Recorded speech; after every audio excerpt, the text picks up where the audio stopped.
Y bien, estamos con el embajador Manuel Rodríguez Cuadros, miembro del equipo peruano en el proceso del Tribunal de La Haya. Manuel, ¿qué tal? Buenas noches. ¿Qué tal, Jaime? ¿Cómo está? ¿Qué tal?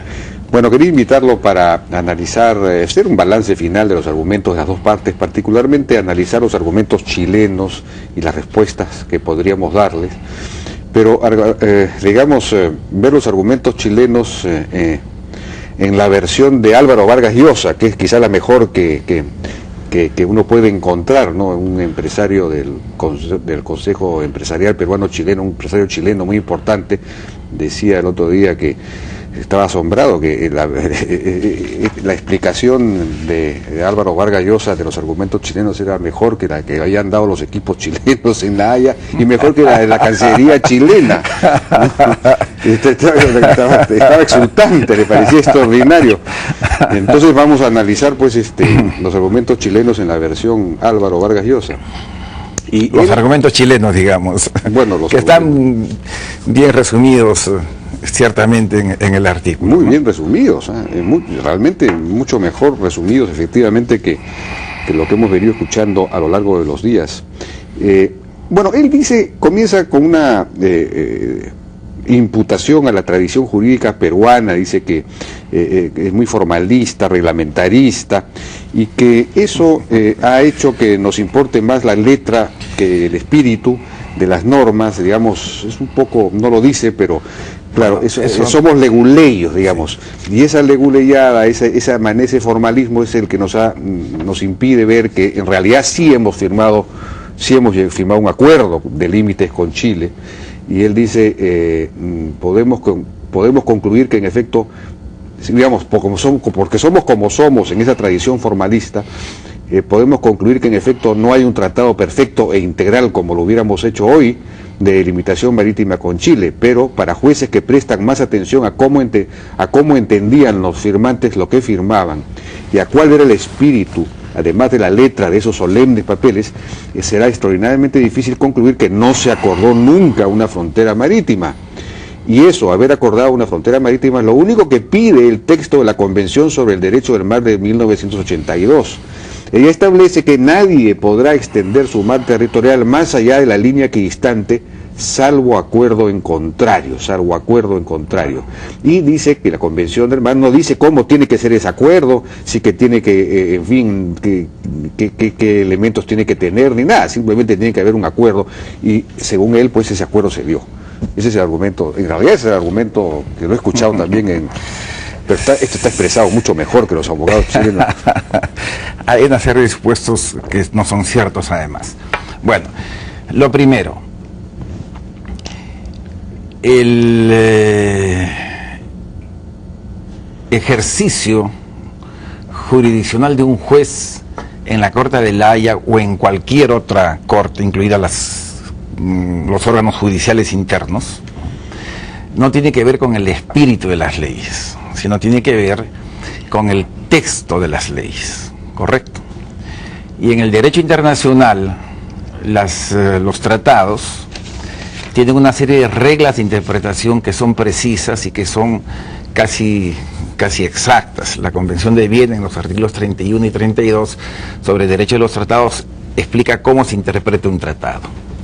La primera norma de cómo se interpreta un tratado dice que se debe establecer cuál es la obligación que contiene el tratado, no el espíritu del tratado ni la voluntad de las partes. Esto pues es un absurdo jurídico, porque como comprenderás, si tú y yo hemos hecho un contrato por el cual tú me vendes una camioneta Mitsubishi y a alguien se le ocurre que el espíritu, porque hubo una conversación probablemente o alguna creencia, era que te vendía una camioneta más un Volkswagen, eso no tiene ningún sentido desde el punto de vista jurídico, porque el contrato dice que te he vendido una camioneta. Entonces, la primera regla de interpretación de los tratados es que se establecen las obligaciones que los tratados contienen a partir de una lectura en base al uso gramatical y lógico normal del lenguaje. No buscarle tres pies al gato, ¿correcto? Cuando los tratados son claros en su letra, y no presentan ambigüedad para establecer las obligaciones que contienen, ni siquiera es necesario recurrir a lo que se denomina en derecho internacional las fuentes secundarias o complementarias, el contexto del tratado, algunos elementos previos a la negociación, etc. Eso es un asunto fundamental. Otro asunto que es bien importante es que la interpretación de los tratados, de lo que se trata es de establecer qué dice la letra y en todo caso cuál es la voluntad que se expresa en el texto jurídico, independientemente de lo que los legisladores o los negociadores en un momento pudieron haber pensado, porque la norma jurídica establece una obligación y esa obligación tiene su propio contenido lógico y establece unas obligaciones que son independientemente de la subjetividad de los actores, porque cada actor evidentemente puede tener una subjetividad distinta. Bien, si esto lo aplicamos nosotros al análisis, a la exégesis jurídica de la posición de Chile, vamos a encontrar que con una relativa sorpresa el gobierno de Chile no ha fundamentado la existencia de un límite marítimo por el paralelo con el Perú, ni en un acuerdo tácito, ni en una inexistente costumbre internacional regional, pero tampoco en los actos propios, los famosos actos de los estados, sino en la Declaración de Santiago. Y esa es la debilidad de la posición de Chile, y esa es la fortaleza jurídica de la posición del Perú, porque la Declaración de Santiago es un texto muy simple de una página, y el único artículo aplicable al caso desde la perspectiva de Chile es el artículo 4 de la Declaración de Santiago. El lenguaje que se utiliza es sencillo y simple y no requiere mayor interpretación. ¿Qué dice el artículo 4? Que en el caso en que hayan islas, la proyección de esas islas será hasta las 200 millas y el límite de esa proyección se hará por un paralelo que parte del punto donde convergen las fronteras terrestres. Esto es lo que dice el artículo 4 de la Declaración de Santiago. Y entre el Perú y Chile no existen islas, sino entre el Perú y el Ecuador. Entonces, la fortaleza jurídica de la posición nuestra es que tú agarras el texto de la Declaración de Santiago, lo pones a contraluz, rayos X, contra el sol, y allí no vas a encontrar ninguna palabra que diga que se establecen límites laterales, continentales, entre los países signatarios, y menos entre el Perú y Chile. Entonces, la Declaración de Santiago establece un criterio de proyección de las islas hasta las 200 millas por un lado y de limitación de esa área para preservar y evitar una amputación de esa proyección por el paralelo geográfico, y eso se aplica única y exclusivamente al caso del Perú y el Ecuador. Ahora, en su carta Álvaro Vargas Llosa resume todos estos llamados actos propios o elementos, textos, acuerdos, en fin, que según él, según la posición chilena, efectivamente demostrarían que hubo un acuerdo de fijar límites. Y esto comienza con el Decreto Supremo de 1947, en el que el Perú proclamó su soberanía y su jurisdicción sobre las 200 millas, y ese Decreto Supremo del 47 dice que las 200 millas se medirán siguiendo los paralelos geográficos. Y luego, bueno, la declaración del 52, que dice que para formalizar en términos internacionales lo que habían hecho unilateralmente en 1947, ¿sí? Para eso se firmó la del 52. Como prueban las actas de la reunión, hay una decisiva línea de continuidad entre los textos del 47 y la Declaración de Santiago del 52. Esto ayuda a entender la falta de especificidad y detalle en el texto del 52. Es decir, esto que usted se refiere, que no habría esta delimitación, pero si no se menciona porque ya se dijo el 47, en buena cuenta. No, pues. Eso es lo que está diciendo.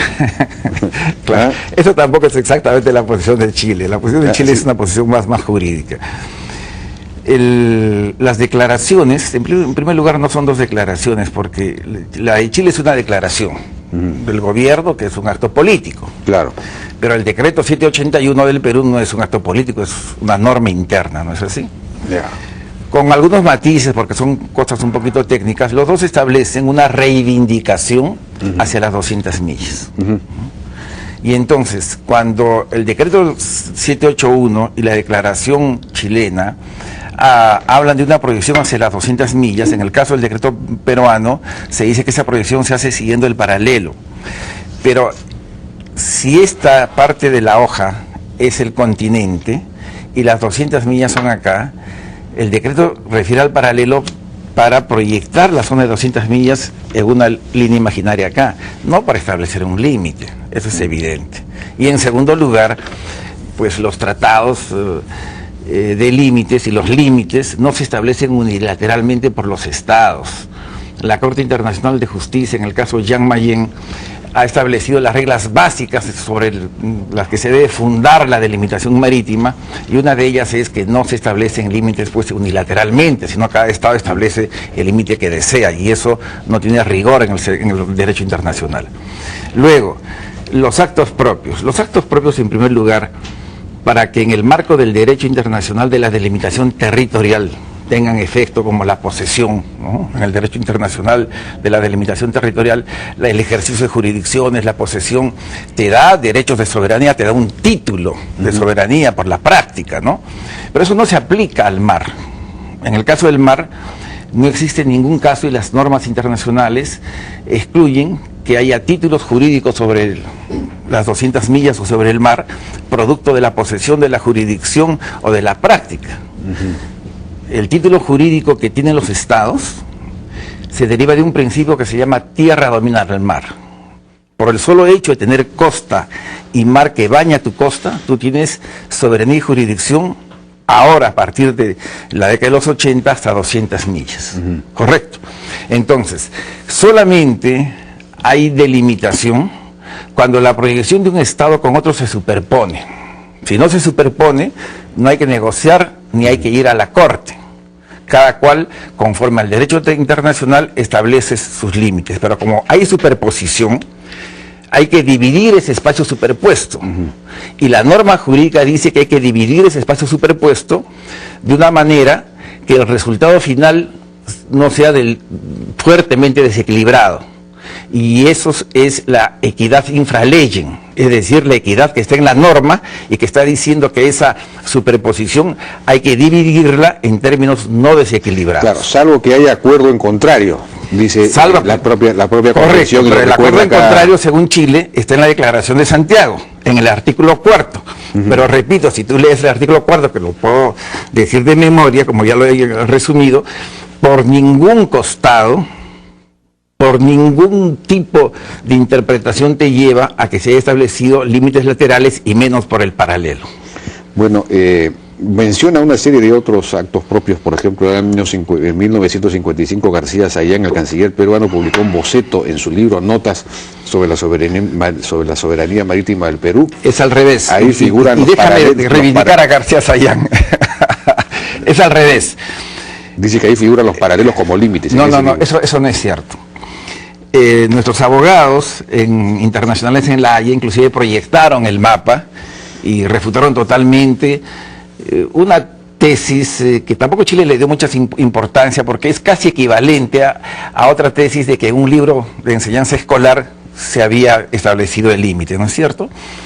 En la carátula del libro de García Sayán hay una proyección a las 200 millas y se traza paralelamente al litoral un límite exterior de las 200 millas, ¿correcto? Y se sombrea para marcar la zona. Claro. Ahí no hay límites. El límite del estado está marcado en ese mismo mapa con un negro grueso y el límite exterior con otro negro grueso. Y las rayitas que marcan pero el las espacio, rayitas siguen el paralelo. Sí, siguen el paralelo porque es la proyección hacia las 200 millas, pero ahí no se marca ningún límite. Es la proyección hacia las 200 millas, no hay ningún límite. En todo caso, eso no es ninguna prueba. Y en última instancia, la Corte ha establecido de manera reiterada, sistemática, que los mapas no son prueba de la existencia ni de límites ni de obligaciones internacionales. Un mapa es prueba solamente cuando en un texto dice: se establece el límite marítimo entre el Perú y Chile por el paralelo y se pone un mapa atrás. Ese mapa, referido a la obligación, sí es una prueba, pero el mapa solo no es un documento probatorio. En todo caso, estos mapas no tienen ningún mérito. De acuerdo. Ningún mérito. Debo aclarar que hemos invitado nosotros a Álvaro Vargas Llosa a sentarse en esta mesa con el embajador Rodríguez Cuadros y no ha aceptado la invitación. Vamos a ir a una pausa y regresamos. Llegó ya Navidad, regala con amor. Regala con Iraoka esta Navidad. Regala con amor, con Iraoka es mejor. Llegó ya Navidad, regala con amor. Regala tecnología, calidad y el mejor servicio. Llegó ya Navidad. Aquí en Iraoka. Ay, no te olvides de abrir tu cuenta premio del BCP. Tienes hasta el 31 de diciembre. Puedes ganarte 1.000.000 de soles. Además, hay premios de 20.000 soles todos los meses. Sorteo del millón, 10 de enero. Banco de Crédito BCP. Lo más importante de un regalo es la emoción que genera. ¡Feliz Navidad! Perfume Hugo Boss a solo 79 soles 90 con tu tarjeta O Ashley. Ay, no te olvides de abrir tu cuenta premio del BCP. Tienes hasta el 31 de diciembre. Puedes ganarte 1.000.000 de soles. Además, hay premios de 20.000 soles todos los meses. Sorteo del millón, 10 de enero. Banco de Crédito BCP.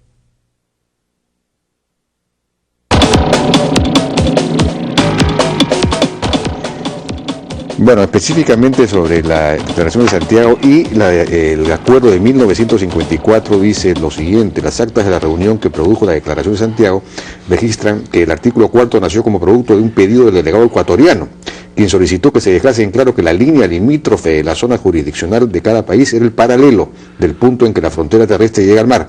Los delegados del Perú y Chile redactaron el famoso artículo 4 en ese entendido que las actas han inmortalizado. Luego dice: en 1954, en las reuniones para suscribir los acuerdos de ese año, se discutió la Declaración de Santiago firmada en 1952 y la correcta interpretación del artículo 4, que habla del paralelo en caso de haber islas. Ecuador pidió incorporar un artículo que dejara muy claro que el paralelo es la frontera que divide las aguas jurisdiccionales. Los delegados del Perú y Chile, como dicen las actas oficiales, dijeron que ello sería redundante porque estaba claro en el artículo 4 de la Declaración de Santiago. Todos estuvieron de acuerdo en que figurara oficialmente en las actas. Ya. Bien, el gobierno de Chile... Perdón, además el convenio de la zona especial fronteriza del 54 fija la frontera en el paralelo en su primer artículo expresamente, sin mencionar islas. Islas, correcto. Dice, claro, dice el paralelo que constituye el límite, la frontera marítima. Vamos por partes. Sobre lo primero, empecemos por lo último. El acuerdo de 1954 establece una zona especial marítima fronteriza que estaba dirigida a que las pequeñas embarcaciones que no tenían instrumentos de náutica, ni siquiera brújulas, cuando eran capturadas por las autoridades de uno u otro país, ¿no?, muy cerca de las costas, si se habían incursionado de manera casual para pescar, se les eximiera de una sanción, de una multa, y no se les detuviera administrativamente. Para eso es el convenio 54. Entonces el objeto y fin de ese convenio no tiene que ver nada con los límites. Bueno, pero presupone un límite. Ahora bien, el artículo primero dice que se crea esta zona de 10 millas al norte y 10 millas al sur, esta zona dividida, no las fronteras marítimas, esta zona dividida por el paralelo, y dice el texto que constituye el límite marítimo entre los dos países.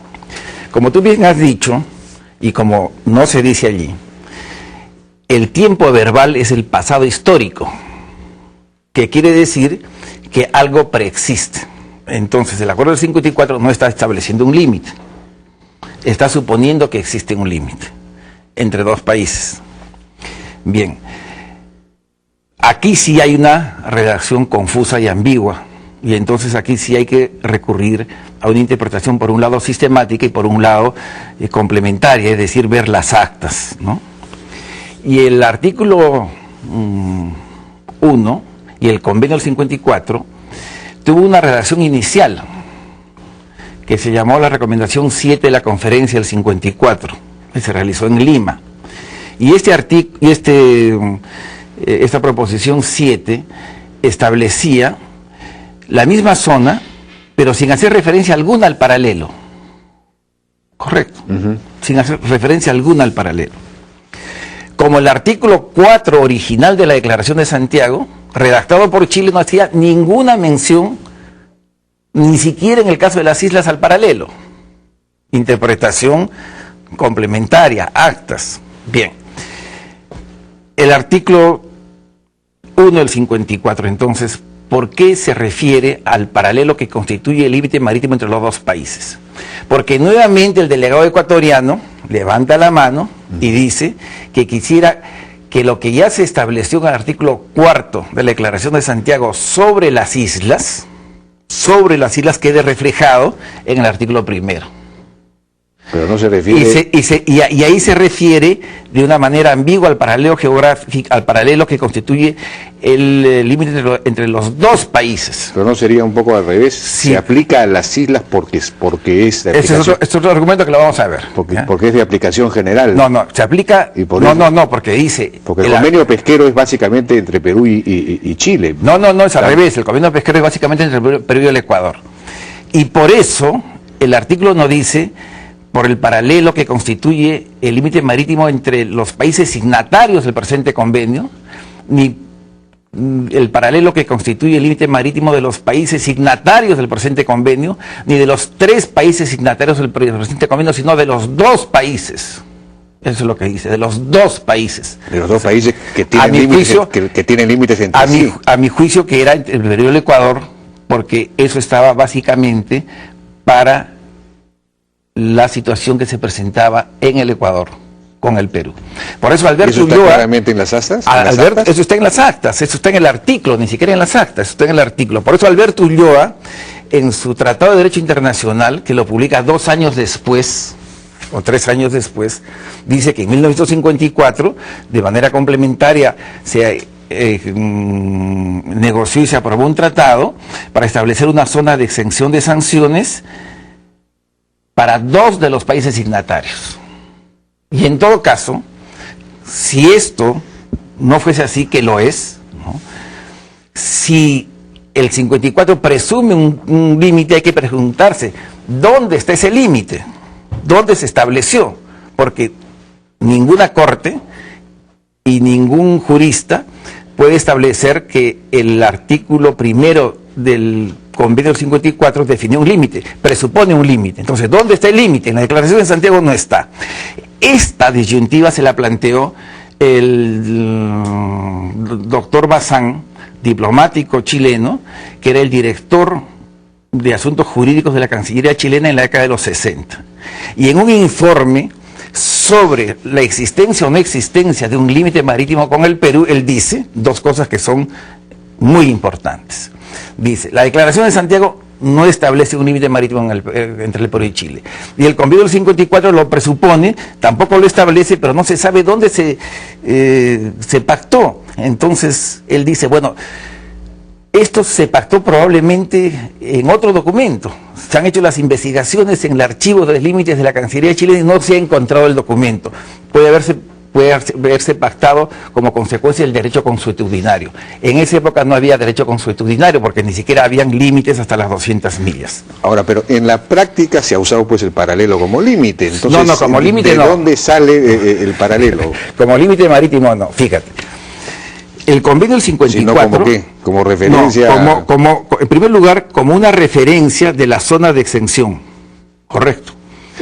Porque la zona de exención tampoco corresponde al área marítima en la cual Chile pretende que existe un límite por el paralelo, porque Chile pretende un límite por el paralelo de 200 millas, que empezaría en la costa y terminaría en la milla 200. Y el artículo 1 y todo el texto del convenio del 54 no se refiere a esa área, se refiere a una área marítima distinta, y esto es muy importante para comprender el problema jurídico. El convenio del 54 se refiere a una área que empieza en la milla 12. Ya. Que empieza en la milla 12 y termina en una milla muy cercana. El convenio no dice dónde termina, pero como era para pequeñas embarcaciones de náutica, se supone que eso terminaba en la milla 17 o 20 o 22, porque más allá esas embarcaciones podían zozobrar o se desorientaban. Entonces estamos hablando de un paralelo que se utiliza como referente para una área de 6 millas.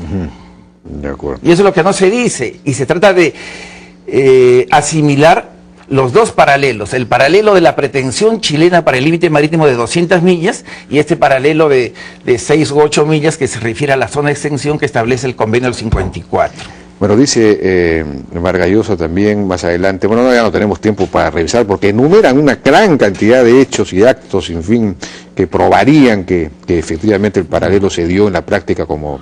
Ahora, el paralelo se ha utilizado de esta zona pequeña como un referente para una serie de actividades y a eso la defensa peruana llama un arreglo práctico conforme al derecho internacional de la delimitación marítima. Y un arreglo práctico es una manera, un modus vivendi, una manera de convivir para ciertos fines específicos, estos acuerdos que se establecieron, pero eso no es un límite marítimo y menos un límite marítimo a todo efecto. Dice que cuando el embajador Bácula viajó a Chile en 1986 para plantear la posición peruana contraria al paralelo como límite, habían pasado varias décadas desde los documentos oficiales que se referían al paralelo. La tesis de que un arreglo provisional puede durar tantas décadas es rebuscada, dice Vargas Llosa. El arreglo provisional puede durar mucho tiempo, pero además aquí hay pues toda una serie de supuestos, y no me refiero al artículo de Álvaro Vargas Llosa, a quien yo respeto su opinión, creo que es un artículo que tiene una tesis equivocada, pero cada uno tiene el derecho a expresar sus ideas, en una sociedad democrática eso es esencial. Es un artículo equivocado, pero todo el mundo tiene derecho a expresarse. Bien, el punto esencial aquí es que en 1952 el derecho internacional no le reconocía a los estados límites hasta las 200 millas, a ningún estado. Se reconocía máximo un límite entre 3 y 12 millas de mar territorial, y el resto era alta mar. Entonces, ¿cómo es posible sostener que en 1952 dos países marcianos en el sistema jurídico internacional podían establecer un límite marítimo que el derecho internacional no reconocía hasta las 200 millas? La pregunta del juez Bonuma tiene que ver con esto, y esta es la segunda fortaleza del Perú. La primera fortaleza es el texto mismo de la Declaración de Santiago, el artículo 4, que no establece ni por angas, ni por mangas, ni por arriba, ni por abajo, ni bajo ninguna circunstancia, un límite marítimo con Chile, ni siquiera en una interpretación o en una redacción ambigua. Y el segundo argumento jurídico muy fuerte del Perú es el principio de intertemporalidad, que dice que no se pueden pactar obligaciones sobre espacios marítimos que a la época en que se pactan las obligaciones no existían y no eran reconocidos ni validados jurídicamente.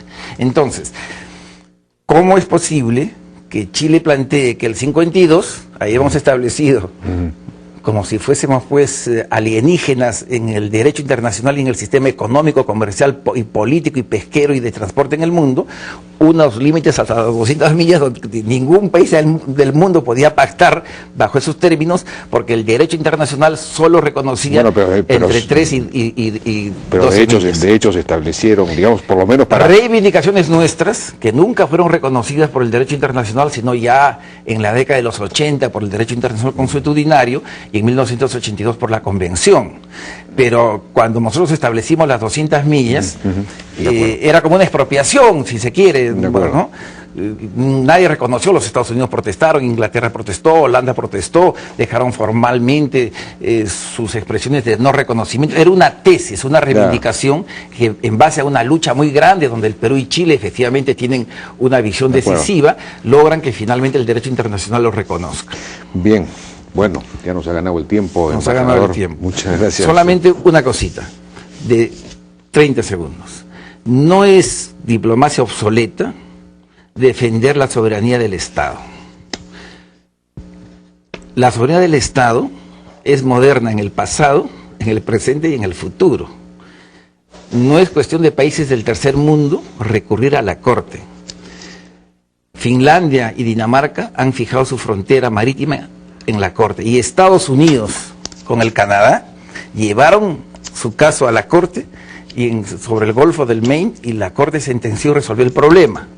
Entonces, parte de la diplomacia moderna, y yo diría ya posmoderna, es justamente resolver todos los asuntos pendientes de soberanía y de límites por la vía normal, civilizada, amistosa, armoniosa del derecho internacional.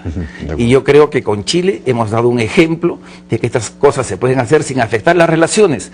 Hoy las relaciones peruano-chilenas no están en crisis, claro, y estamos en plena fase final del proceso. Y además la propia Cancillería abanderó paralelamente la alianza del Pacífico, que es una iniciativa llevada a cabo por la Cancillería, no por el Ministerio de Comercio. Entonces, que es interesante, ¿no? Que revela que en realidad la Cancillería está en varios juegos a la vez.